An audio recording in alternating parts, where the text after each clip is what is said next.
I'm Doyle with Southern Paranormal. We are the infamous King's Tavern in Natchez, Mississippi. We have been dying to get in this location.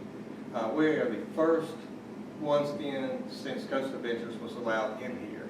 And we want to thank John. John is the owner or co-owner of King's Tavern here, and he graciously allowed us in here. We're standing in front of the famous fireplace. This is what you've all heard about with the dagger, and it's my understanding too there was bodies found in here? Yes, 3 bodies were found in the fireplace in the 1930s. Part of the fireplace collapsed in on itself, and during the course of their renovations, they found 3 bodies, one of which the female body had the jeweled Spanish dagger still embedded in it. Oh, wow. When was that? I would say mid-1930s, right in there. It was towards the end of the 1930s. And they think one of them was mine. Yes, right? that is a running theory. And that was supposedly the mistress of Mr. King that owned the tavern back in what? 1789 is when he started it as King's Tavern, and he got his first tavern license. So he operated that, I would assume, for 30 years probably in that window. And this place was built in 1769, right? Correct. I mean, that's almost 250 years ago. Think of the history that's came through. The people that's traveled through here, through the trades, came here, stayed here. You know, it was a post office at one time. Like you were saying, I mean, it was, George Washington was, you know. Yeah, it became a tavern the same year George Washington was elected president. Wow. To put that in perspective. That is incredible. Some of the most haunted parts of this is you saying basically by the fireplace is one of the main ones. Correct. Second floor, there's also the Hart brothers. There's Big Hart, Little Hart, that were notorious outlaws that would come and stay here. And you said that they would scout out their potential victims. Correct. This would, being a tavern, people when they would sell all their goods in boats down under the hill of Natchez would come here and wait until a bigger group of people were walking up the Natchez Trace. In fact, the back door here is actually the beginning part of the Natchez Trace. Oh, really? That's where they would have started off their progression. Most people think it's the end of the trace because they're coming back down here, but the trace ran upriver as opposed to downriver. And, I mean, you have people off the river, I'm sure, that stayed here as well. But a lot of outlaws travel the trace. And one of the things that we hear about was a baby that was crying here, and Big Heart, as they called him, went to act like he was going to console the child. And instead, he grabbed it by the legs and slammed his head into a brick wall. Where did that supposed to take place? Supposedly that would have taken place probably on the 2nd floor. First floor here that we're standing on would have been, well, before it was a tavern, it was the livery where the livestock and everything was kept. When the third floors were put in, it became the ground floor of the tavern and where they did all their cooking and feeding of people. So I would assume 2nd and 3rd floor were lodging. There's also the 4th floor, which is a full-fledged standing attic, which today just has AC ductwork and other things like that. The storage up there. So it was actually 4 stories of rooms that was available to rent out, things like this too. Correct. And I'd have to assume that they also had camping styles out on the back portion of the property. And it would just make sense having a tavern. You want to maximize as many people staying here as possible so you can make as much money as possible. Of course. There were also other owners that said their wives passed away in here? Or? Correct. For about 150 years, I believe, it was an actual private home in the care of the Postaways. And during the course of their tenure here, basically, 3 women of the household died of natural causes, so they say. Now, back then, natural causes meant a wide variety of things. Ice machine. Oh, it's okay. So it's going to get started off right here.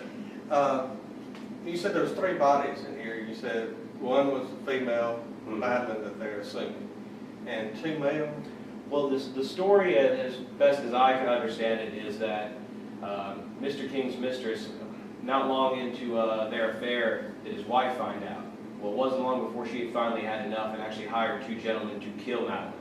Possible. And they were the ones hiding her body in there. And when Mr. King came in, found them, and in a fit of rage killed both those gentlemen. Stuffed all 3 bodies into the fireplace, and then put in a false wall so they could remain undetected. Can you imagine the rage and the energy that, you know, was dispelled at that time? You Yeah. know? And he took on 2 full-grown men and killed them both pretty easily. I mean, that had to be. I mean, we have a theory too. When there's violent deaths and anything that's traumatic like that can leave a scar type on the environment, or you know, even embedded into the surroundings and things like that. I mean, that had to be just a traumatic experience, you know, for both of them, and then to hide that for so many years, you know, just that big a secret to keep, and that was held in this location, you know. What's some of the other spots in here that you heard? The baby's crying, it's heard on the second floor. The second floor. Past patrons of King's Tavern during our course of owning it and previous ownerships have said that the back corner of the room over here is they get a cold spot basically randomly throughout the night. They'll get a chill.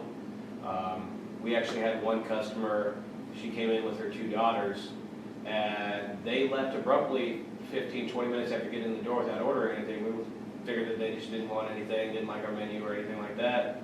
They came back in 2 months later and said, well, yeah, my daughter, she just started crying and could not control it. It was just, she had this terrible feeling and had to get out, and they left.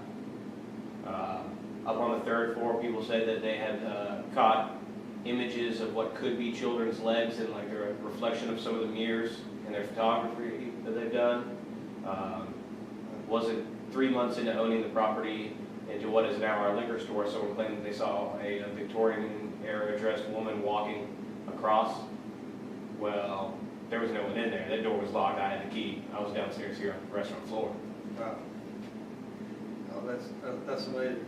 Yeah, I mean, some people have a natural sensitivity. I mean, we had someone with us last weekend that came along, and he was a sensitive, and he could pick up on things of that nature, feelings and everything that happened to individuals in the location. That could be what, you know, she was feeling in it. Has any other patrons actually seen anything? Not really. We have a video, which I'll be showing you a little later. It's actually of the mini fridge behind the bar here opening randomly on a Monday. Oh, I'd love to, if we can get a copy of it for our viewers. Definitely. And no one's here on a Monday. No one. We have no deliveries, no employees are here. The alarm is set. Video cameras? Yeah, we have a security camera up here that actually caught the door opening up, and it opens up smooth as can be. We've tried to debunk it. We can't. Our washer and dryer that we have, the stack unit that's wedged in between our ice machine and a wall, that got unplugged. Now, we may have some practical jokers here at King's Tavern amongst us employees. No one goes through the trouble to move a washer and dryer out, unplug it, and then put it back, just to know they have to move it back out and put it back to plug it back in. That's a little much. That's a little much. We're kind of lazy when it comes to that. We will mess with you a little bit if you can move some stuff. Great. Not moving a washer and dryer. I don't even help friends move washer and dryers. I understand that. Yeah. Now, I lived on the 3rd floor for the first 6 months that we were here, and I encountered, I didn't see or hear anything. However, I did sleep peacefully every single night and hit REM instantaneously, and that doesn't happen. After the Saints won the Super Bowl, even after drinking in New Orleans all night long, I still woke up like about an hour later, got up, had to chug down some water or something. Every time I hit the pillow, fall asleep, wake up in the morning nice and rested and relaxed. For all I know, Madeline was picking me up and rocking me back and forth, but I don't care. She could be watching out. Hey, look, I slept like a baby. It was great. So no one stays here now at all? No. Due to insurance purposes, we can't operate it as a B&B due to the liquor liability as well as the insurance liability. From what I understand, they stopped doing it as a B&B in the late 90s because someone got a little careless with their cigarette butt and a small fire broke out. Oh, really? Where was that? That would probably be on one of either the front or the back boards since they're old and wood. Thank God, the building obviously didn't burn, but that could have got there disaster really quick. Yeah. As it is. Wow. Well, we're eager, to get in and get started and see if we can catch anything. We're getting a late start to the night. We're having a few setbacks too tonight. and hopefully we get all those worked out. We may go up and show the other hot spots in the area, I mean, in the tavern here. Okay, we're on the second floor now in the King's Tavern. John's got a few things he can tell us about this room. It's their current gift shop now. What is some things that have taken place here, or that you tell us about? Well, under previous ownership, this was a part of the dining area for King's Tavern Restaurant. Now, this floor could have been one of the spots where the big harp killed the baby, or it could have been on the third floor. But some people have said that while dining here on the second floor, they did hear a baby crying. This is also the site where another paranormal group who came previous to our ownership experienced a minor possession, they claim. I don't know, I wasn't here. You weren't part of that. I wasn't part of that. That took place like right in here or something? Yeah, I believe that there may be some video of him sitting here on these steps, and that's when they discovered that he was under a possession of sorts. Also, it could have tied into when he was on the third floor, because the same guy that was on the third floor and had a encounter of some kind came down here, and when his buddies pulled him out of here to get some air, he was sitting here almost catatonic, basically, just not doing anything, not saying anything, not really being very responsive. I mean, things like that do occur, you know. I mean, hopefully, you know, it didn't or wasn't any lasting effects on it, but things like that can occur in this field. I mean, we all seen it, you know, to a certain degree, you know, maybe not firsthand or anything. And then, where you said Madeline's room could have been, what, is that on the third floor? The third floor is what the previous ownership had done up as Madeline's room and dressed it up as such. Now, that could have been her room, seeing how it was a smaller room, sleepable only for one person. It would make sense that Madeline, who was basically the tavern maid here at the tavern, would have stayed. So that's essentially how she met Mr. King. Yes, Mr. King was the one that hired Madeline as a tavern maid once things were really rocking and rolling. So I never heard of that part of it. I never did know how, you know, no one ever said, yes, or I haven't read where they had met or anything. Yes, Mr. King hired a young, good-looking woman by the name of, or really girl, because back then age was not really a factor, to come and work as a tavern maid and handle some of the cooking and the cleaning responsibility, greet guests, etc. Okay. Well, yeah, let's go to the third floor real quick, and maybe we can All right, tell us a little bit about what's up there. Yeah, let's go.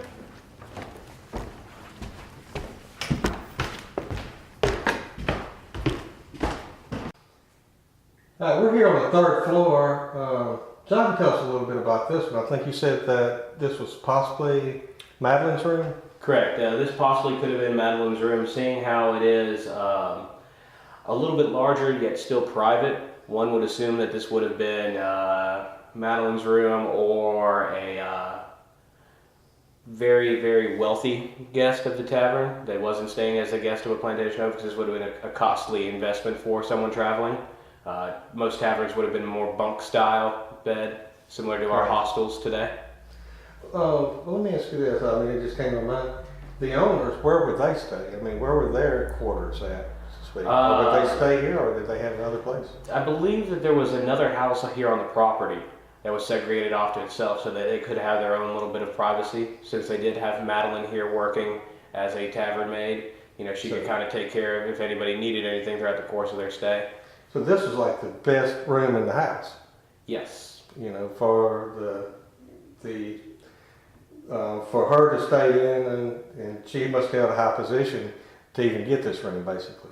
You know, and I had never heard if there was actual, you know, servants' quarters, or, you know, do you know where the house was even located? Was it one that's around here? Or? No, it's no longer standing. It was actually in between this building and what is currently our rum distillery in the little courtyard that we have in there. It's just right out front out here. Yeah, just right out front out here. All right. And what's your rum distillery? Charbonneau Distillery, sponsoring Charbonneau White Rum. Now the highest ranked domestic white rum as per Tastings.com, which is the Beverage Tasting Institute. I wished it was in hours where I could buy some. I'll definitely take some back. I'll definitely have to come back during operating. Oh, I gotta leave tomorrow. We're available in every liquor store in the state of Mississippi. All you have to do is go to your liquor store and say, hey, please go get Charbonnet white rum. Awesome, man. I did not know that. That's great. Made right here in Mississippi. Made right here, right next door to King's Tavern. I personally go down and pick up the sugar cane myself, do all forms of distilling myself, bottle it myself, and take it up to Jackson to the state warehouse myself. Awesome. That is awesome. Well, guys, we are fixing to go live.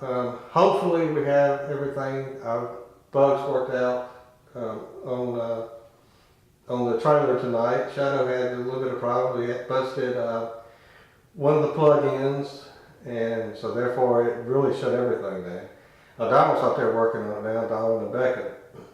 And hopefully we got that going. If not, we'll go old school. We've done it before, we'll do it again. We're going to go live on Periscope. We're running late tonight. And again, if y'all haven't got Periscope, get it and get the app. It's free. You can join us and watch. Come in and watch it. I mean, it's really cool, man. I mean, we interacted with thousands of people. And you don't even have to have it on your cell phone. You can view it directly on your PC as well. So you can go to our website, southernparanormalms.com. Check us out. We're fixing to go lights out and get into what we enjoy doing. We're going to hunt the paranormal. All right, guys, look for it. Like I said, we'd been back here earlier that evening, and I usually ride with my windows down. And I heard music coming from the building, and I didn't really pay a whole lot of attention to it. I just kept on going. Mm-hmm. And then when we come back later on for an alarm call, the back door was breached.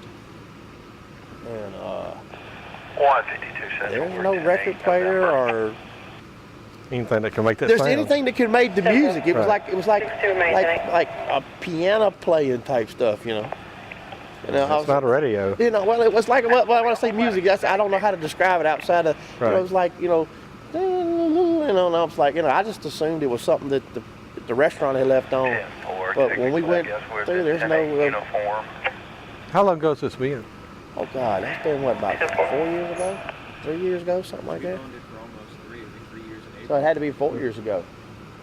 It was before y'all owned it? Yes, it was before they got in here. It was way before that. Was the ball still open? I don't know if they were in the process of closing or what. They were still. It was still a restaurant, but this side was pretty much closed off. Oh no, they closed together. Well, this side wasn't working. That they didn't have the bar going, and the restaurant was still doing a little bit. Oh, I don't.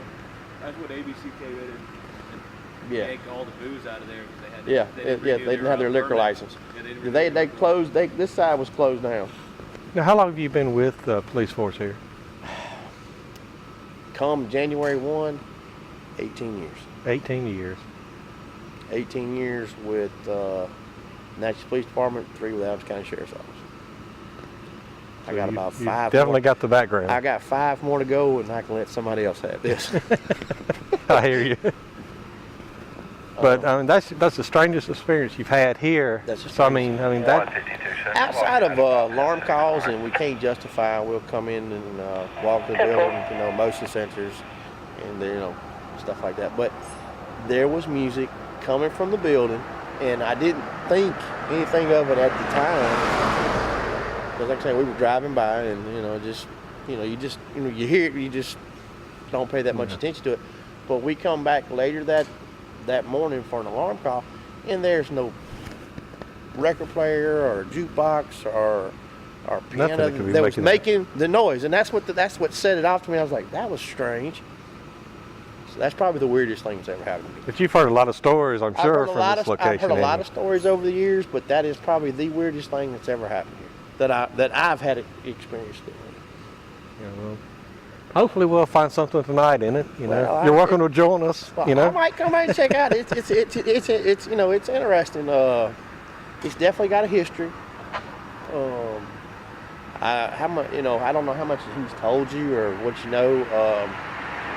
Like I said, this is probably one of the oldest serial murder cases in Mississippi, maybe even the country, as far as I know. Yeah, I mean, when was it found? I forgot. Bodies? The bodies and, yeah. 1930s. That was the 1930s. It was a lady that came up missing, but there was two brothers that were supposedly serial killers that had been known to frequent this establishment overnight. Was that the Hart brothers? Yeah. Are you talking about? Yeah, the Okay. Hart brothers. Well, who were the two, I don't know if they're, I guess, killers that were hired to kill Madeline? Does anybody know? No names. No names. I don't know. Never heard of names. Undetermined. Earned the term. We found the bodies. Yeah, they found the bodies. No names. Dental records didn't exist then. True. So I mean, there was no way to tell. Yeah. So that is a proven fact on it, or The bodies? yeah. Yeah, there Yeah, were 3 there bodies. was 3 bodies there. So is there a way we can check those back? I mean, in any kind of records, any public records that we can look back in? Or? The Mr. would probably be the best one to talk to. He would have all that information for you. There was a dagger also found in the building, and I think he has possession of the dagger. Oh, It's in someone does have it? One of the posterways. Oh, They took it in the 30s. well, anyway, well, there was a dagger, a Spanish dagger, if I'm not mistaken, found inside the building. Supposedly, possibly believed could have been one of the murder weapon. one of the murder weapons, as the story goes. But Mr. be able to give you times, dates. But it was found with the bodies too, though, right? I think so. Yeah, it was I think so. embedded in the female. I think so. I mean, you So- could actually talk to Mr. and he could probably give you time, dates, and actually show you records and that kind of thing. He would have that access to that material. All right. Well, I definitely appreciate you talking to us. And your name again? Brian Seifert. Thank you. Thank you for coming out. Once again, thank you. Awesome place. Got a very unique background. You're welcome to join us. Come on in. Well, let's leave that. I'll leave them alone. They stay where they stay, and I'll stay where I stay. We're good. Y'all got that understanding, huh? We got that understanding, you know. I got Alright. enough stuff that goes bumping tonight I got to deal with. Yeah. Brian, you're welcome in. Just leave the dog in the car. Yeah, I got enough stuff. Yeah, Things mean. there's some lines don't need to be crossed. Oh, sure they do.